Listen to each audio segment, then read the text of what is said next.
Kranjska Gora že več kot 100 let živi v bistvu skoraj 80% od turizma. Gospodarstva in industrije nima, tako da se ljudje že od nekdaj preživljajo več ali manj s turizmom.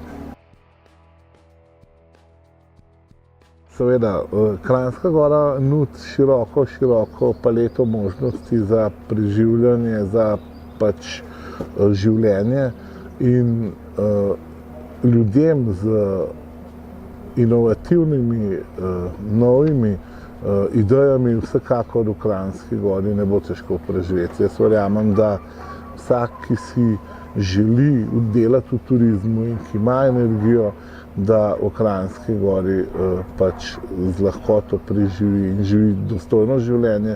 Jaz verjamem, da človek, ki ima energijo, ki je pripravljen delati, da si v Kranjski Gori lahko svoj kruh odreže, tudi če gre pred cerkev igrati na inštrument, in verjamem, da bo samo z prispevki turistov enostavno in kar v redu preživel.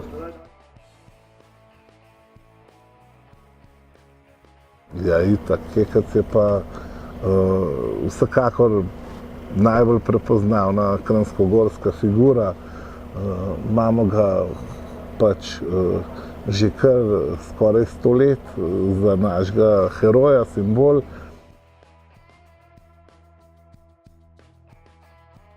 V času, ko je bila Kranjska Gora v bistvu v največji krizi, to je bilo leta 90-91, ko se je pripravljala ta osamosvojitvena vojna, in po njej leta 91 smo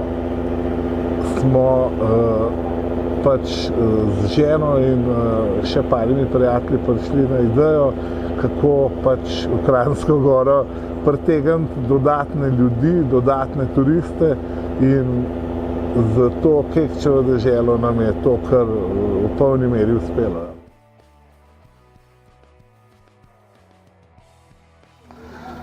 Vsekakor Planico, Kranjska Gora kot smučarski center in seveda Julijske Alpe s Triglavskim narodnim parkom.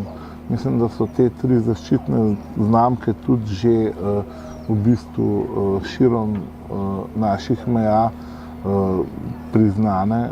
Ljudje poznajo naše konce tako po letih v Planici, po svetovnem pokalu v alpskem smučanju v Kranjski Gori in seveda po Julijskih Alpah, ki za Triglavskim narodnim parkom predstavljajo tretji steber naše prepoznavnosti in promocije.